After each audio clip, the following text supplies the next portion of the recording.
नमस्कार दोस्तों, मेरा नाम है रितेश और दिल की बात में आपका एक बार फिर से हार्दिक स्वागत है। आज इस एपिसोड के जरिए मैं उस मुद्दे पर बात करना चाहता हूँ जिसका आप सब ने अपने जीवन काल में अब तक कहीं न कहीं किसी न किसी क्षेत्र में सामना जरूर किया होगा। आज मैं बात करने वाला हूँ आरक्षण के मुद्दे पर। आरक्षण के मुद्दे को आज के समय में देश की तमाम राजनीतिक पार्टियों ने अपने अपने वोट बैंक का एक जरिया बना लिया है। ऐसे तो ये सारे राजनीतिक दल एक दूसरे के खिलाफ रहते हैं, पर जैसे ही इनके सामने आरक्षण का मुद्दा आता है ये सब एक साथ हो जाते हैं। अब आपको बताते हैं कि आरक्षण को देश में लागू कब और किस उद्देश्य से किया गया था।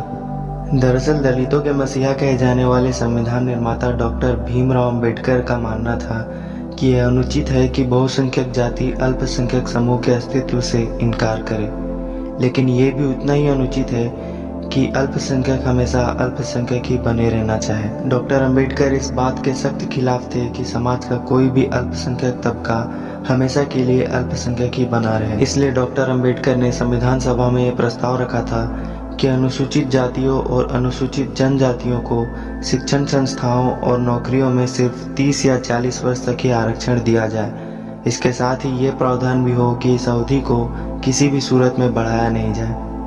डॉक्टर अंबेडकर का विचार था कि अपना विकास करने के बाद उस विशेष समुदाय को बाकी समाज में घुल मिल जाना चाहिए और अपना विशेष दर्जा छोड़ देना चाहिए ताकि बाकी जरूरतमंदों को इसका लाभ मिल सके। हालांकि संविधान सभा ने उनकी बात ना मानकर आरक्षण के लिए केवल 10 वर्ष की अवधि तय की थी और इसके साथ ही यह प्रावधान भी जोड़ दिया था कि जरूरत समझने पर इसको बढ़ाया भी जा सकता है, और इसका नतीजा आप सब जानते हैं। आज संविधान लागू हुए 71 वर्ष होने के बाद भी आरक्षण व्यवस्था आज भी वैसी की वैसे ही लागू है। डॉक्टर अंबेडकर जाति पर आधारित आरक्षण को जाति व्यवस्था खत्म करने के लिए इस्तेमाल करना चाहते थे, उसे मजबूत करने के लिए नहीं।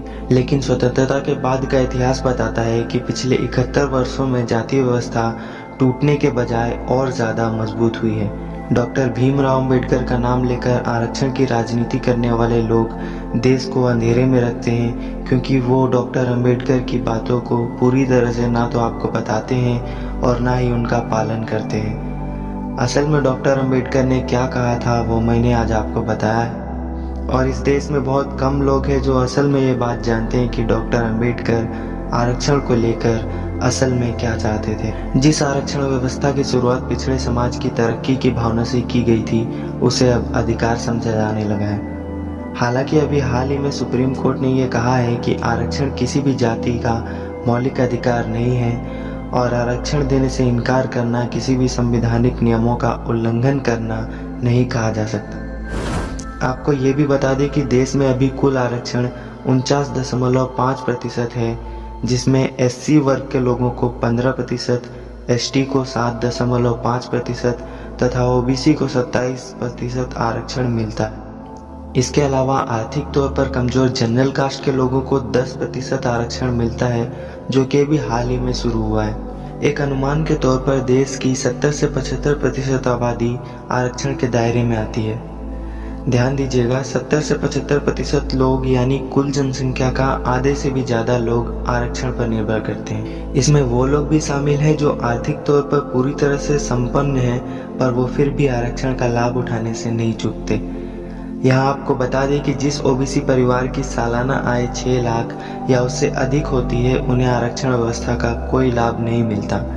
इसलिए बहुत से लोग जानबूझकर ये कोशिश करते हैं कि उनकी आय चाहे जितनी भी हो पर वो उसको छिपाते हैं और खुद को पिछड़े वर्ग में गिनती करवाते हैं। खैर, मेरा तो ये मानना है कि कोई जाति बड़ी या छोटी नहीं होती, सब इंसान समान होते हैं, पर फिर भी कुछ लोग पिछड़ी जाति से होने का दावा करते हैं जो कि पूरी तरह से संपन्न है और फिर भी आरक्षण लेते हैं, और ऐसा करने से उन योग्य लोगों का हक छीन लिया जाता है जिनको इसकी सख्त जरूरत होती है।